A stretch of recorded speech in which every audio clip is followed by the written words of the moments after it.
السلام عليكم. اليوم القصه ديالنا مختلفه بزاف على القصص اللي كتعرفوا. اليوم غادي نعاود لكم القصه اللي طرات لي بسبب فري فاير. كما كيعرف الجميع بان في واحد الفتره ديال 2019 2020 فري فاير كندير واحد الشعبيه اللي كبيره بزاف، وكلشي كيلعبوا الاولاد كيلعبوا البنات، المهم كلشي كيلعب في واحد الوقيته، واكثريه في الوقيته ديال رمضان. وهذيك الساعه مازال انا كنقرا في مدينه كازا، وفاش كنت نسالي الدراسه ديالي كنمشي باش انني نلعب فري فاير، لان الوقت ديالي كامل كان عامر بها بكل صراحه. وصلت بيا الدرجه بانني وليت كنلعب حتى في القسم، يعني تنكون داخل الحصه وتلعب فري فاير، والهضره ديالي مع الدراري صحابي غير على السكينات وشنو غادي يكون جديد في فري فاير، وشنو التحديثات اللي غادي يوقعوا، شنو الحوايج اللي غيحطوهم مجانيه، وبزاف ديال الحوايج كنبقى نهضروا عليهم غير على فري فاير. حتى واحد النهار داخل انا والدراري صحابي باش اننا نلعب، المهم لاعبين ضاحكين ناشطين، حتى لواحد الوقيته واحد الدري صاحبي غيدخل واحد البنت. المهم راكم عارفين نتوما البنات فاش كتاكسبتيها باش انا ندخل معاك للسكواد، اول حاجه كدير هي انها كتهضر مع صاحبك ولا شي حاجه اللي دخلها،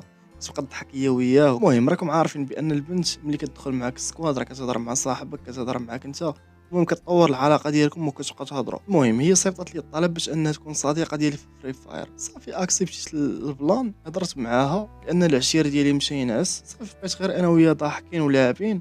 حتى واحد الوقيته قلت لها عطيني الواتساب ديالي، صافي بكل صراحه داك الواتساب كان غير هذيك اللعبه ديال انك انت تقول لها هي دخل وهي تقول لك دخل، هادشي اللي كاين في داك الواتساب، يعني انت وياها ما كتبقاوش تواصلوا ولا شي حاجه زعما عارفين عليك ولا شي حاجه بحال هكا. حتى لواحد النهار داخلين كيما هكا لاعبين، حتى هي تقول لي انا راه بنت كازا. انا فاش سمعت هذيك راه بنت كازا اوات نقول هاد البنت قريبه عليا وما كنعرفها ما حتى حاجه، راه ما يمكن. صافي وانا نديرها في الدماغ ديالي، قلت صافي هاد البنت خاصني انني نعرف شكون هي ونتعرف عليها ونتلاقى انا وياها وراكم عارفين. صافي فاش كملنا اللعب ديالنا صافي انا ندخل للواتساب وانا نصيفط ليها، قلت لها فين بنت كازا. صافي بدات تضحك وانا نقول لها راه حتى انا ولد كازا وحتى انا راه في المعارف، واش نتلاقاو واش نديرو شي بلان. هي قالت لي انا كنسكن في البرنوسي ونقدروا اننا نتلاقاو. صافي انا لقيت الدخله باش انها تصيفط لي التصويره ديالك، قلت لها شوفي صيفط لي التصويره ديالك باش انني نزيد نتعرف عليك، ولا تلاقينا وجه لوجه في الوجه راه غادي نعرفك، فهمتي؟ ماشي انا غادي ما غاديش تصيفط لي التصويره ديالك وما فهمتي، ما غاديش نقدر انني نعرفكم مثلا الا تلاقينا ولا شي حاجه. صافي الاخوانويه تصيفط لي التصويره ديالها. الصراحه الدراري ما نكذبش عليكم،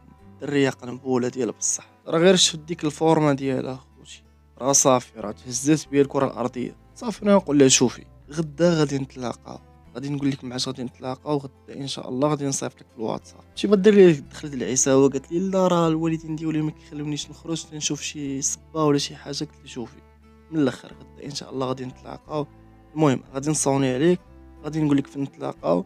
ديك الساعه جي عندي الغد لي فقت في الصباح، فطرت ضربت الحطه وانا نخرج. صافي الاخوان وانا نصوني عليها ماشي 11 هكاك تقريبا، صونيت عليها قلت لها شوف غنتلاقاو في البلاصه الفلانيه. صافي ملي جابت معها واحد صاحبتها، هذيك صاحبتي قلت لها علاش جبتيها، حقاش هي كان عندها واحد التخوف انني ندير البيت ولا شي حاجه بحال هكا، داكشي علاش دارت اللعبه ديال السبت لصاحبتي جات معاها. حقاش بكل صراحه راه لمحت ليها في الليل وقلت لها شوفي غادي نقدروا اننا نجلسوا في واحد البيت وحدنا ونلعبوا فري فاير. صافي فاش جاب ديك البنت قالت لي راه بنت خالتي كدا، درت فيها تقلقت، هي عجبتها انا وداكشي. صافي مبغيتش نخسر لي الخاطر ديالي وهي تصدرات، هي قالت لي صافي غير سيري. صافي الاخوان قلت لها شوفي شنو درنا البارح، قلت لك غدا ان شاء الله غادي نمشيو باش اننا نجلسوا في واحد البيت ونريحوا مع بعضياتنا، نهضروا بزاف ديال الحوايج نهضروا فيهم.